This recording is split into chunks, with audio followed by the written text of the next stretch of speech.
Hello gallivants, I'm back with new movie review. So పోయిన రివ్యూలో చాలా కొన్ని పాయింట్లు మిస్ అయ్యానని చెప్పి ఈసారి రాసుకొచ్చాను. Let's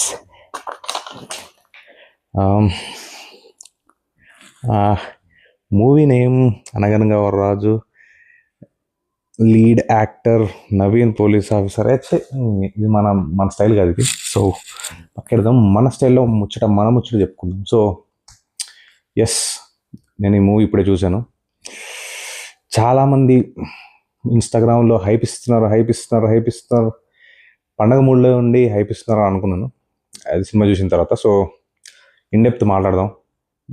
we are dividing this movie into 3 parts: actors, story, technicalities, as usual. So coming back, let's talk about actors.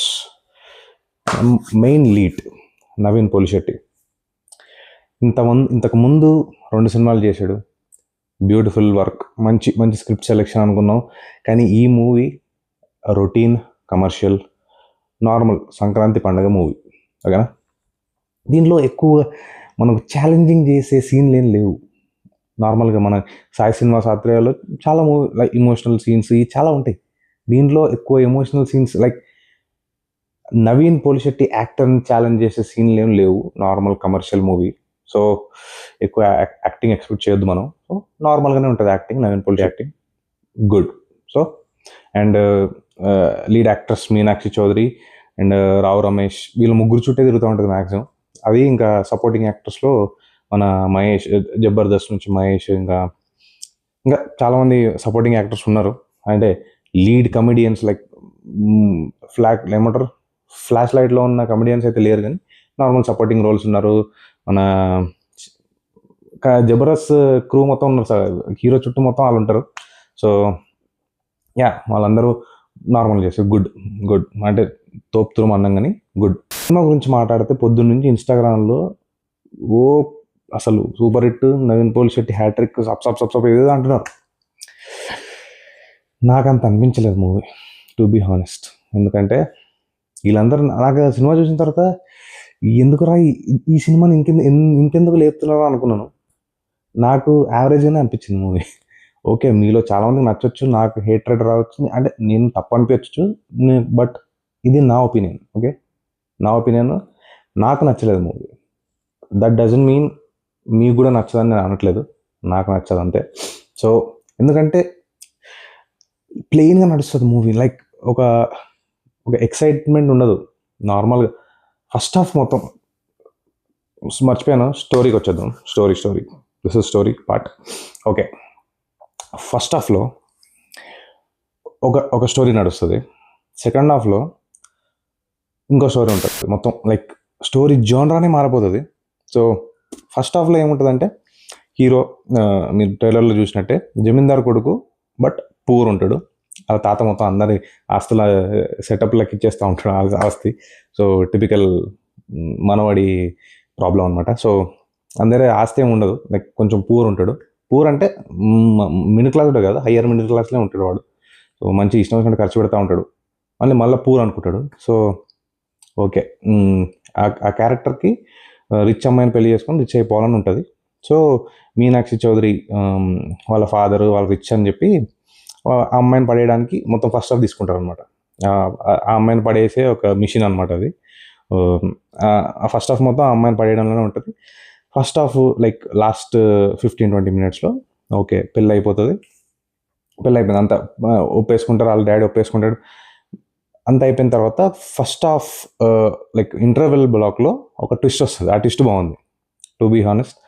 ఆ twist బాగుంది. I enjoyed that twist. Okay, ఆ సెకండ్ హాఫ్ మొత్తం ఆ ట్విస్ట్ మీదనే, ఆ ట్విస్ట్కి లీడే మొత్తం సెకండ్ పార్ట్ అనమాట. సో మనోడు సెకండ్ హాఫ్లో మొత్తం వాళ్ళ సొంత ఊరిని వదిలేసి హీరోయిన్ వాళ్ళ ఊర్లోనే బతుకుతూ ఉంటాడు. సొంత ఊరు అంటే నాకు ఒక లాజిక్ అర్థం కాలేదు, సారీ. ఈ కమర్షియల్ మూవీస్లో లాజిక్ అయితే కొద్ది కాబట్టి లైట్ తీసుకున్నాం అది. సో సెకండ్ హాఫ్ మొత్తం ఎట్లుంటుందంటే, మనోడు ట్విస్ట్ చెప్పొద్దు, ఒక చిన్న లిటిగేషన్లో ఇరుక్కుంటాడు అనమాట.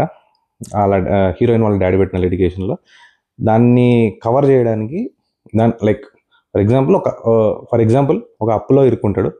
ఆ ఆ అప్పుని తీర్చడానికి 2 మంత్స్‌లో హ్యూజ్ అమౌంట్ రావాలి. మనోడికి వేరే ఏం ఆప్షన్ దొరకక పాలిటిక్స్‌లోకి వెళ్తాడు. Politics, are you serious? In 2 months? Okay. మనోడు ఏదో స్టంట్లు చేసి, రీల్స్ చేసి, ఏదో చేసి ఆడు సర్పంచ్ అయిపోతాడు. మనోడు పాలిటిక్స్లో సక్సెస్ అయిపోతాడు ఒక రీల్ చేసి. సో ఓకే, రీల్స్ చేస్తే పాలిటిక్స్ సక్సెస్ అవ్వడం అనేది ఒక సినిమాటిక్ లిబర్టీ అనుకోవాలి మనం. ఓకే ఓకే అనుకుందాం. ఓకే, ఎట్ సెకండ్ హాఫ్ కూడా కొంచెం ప్లెయిన్గానే సాగుతూ ఉంటుంది. ఆ డైలాగులు ఈ ఈ సినిమాలు నాకు ఓకే ఓకే నార్మల్ స్టోరీయే. కామెడీ అన్న కొంచెం కొత్తగా ఉంటుందేమో అనుకున్నాను.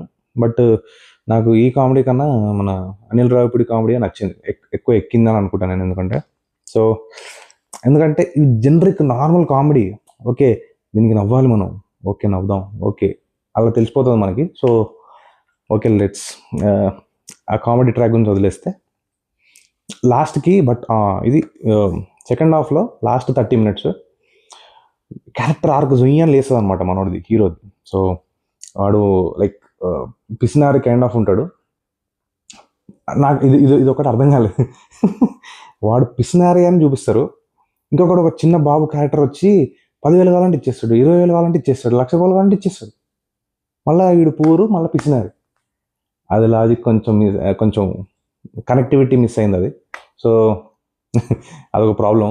ఇంకోటి లాస్ట్కి స్టోరీ మొత్తం లాస్ట్కి ఒక గుడ్, వీడు కొంచెం మంచిలాగా మారుతాడు అనమాట. అంటే ఒక నలుగురికి ఉపయోగపడే క్యారెక్టర్ లాగా మారి, so he does something for that village.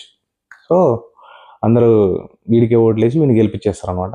So అదొకటి బాగుంది, క్లైమాక్స్ చాలా బాగుంది. నాకు అప్పుడు అర్థమైంది ఈ క్లైమాక్స్ చూసా అందరు బాగుంది అంటున్నారని.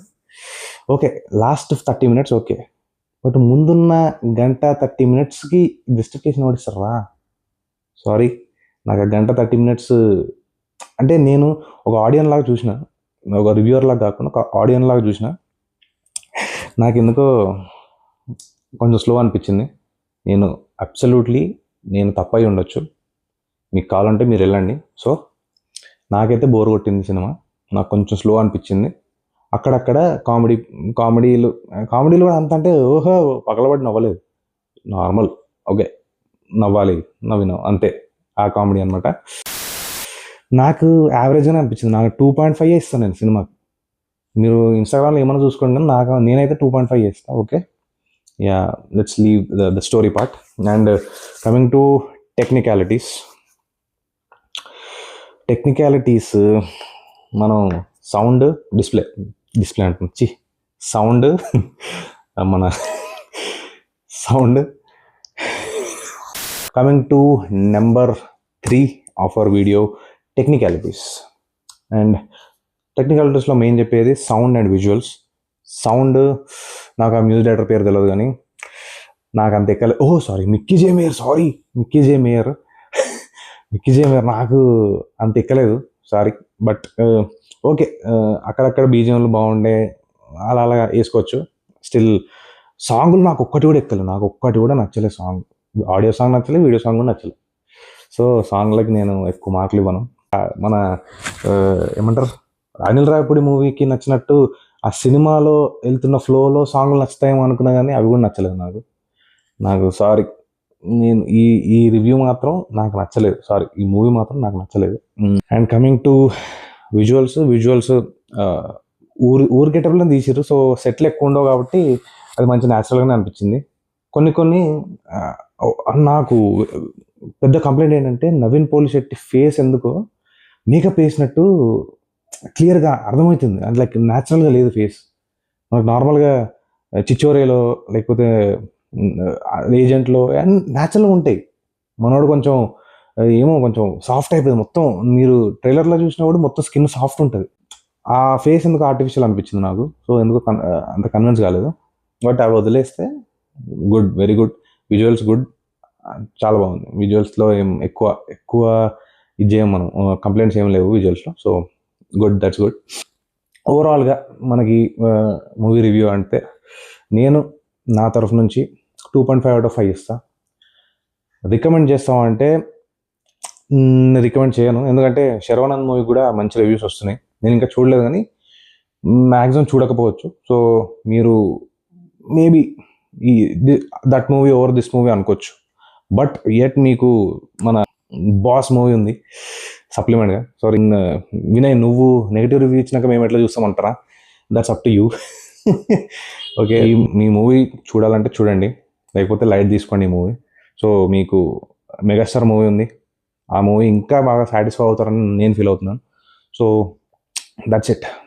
Bye bye. Vinay gallivant. Bye.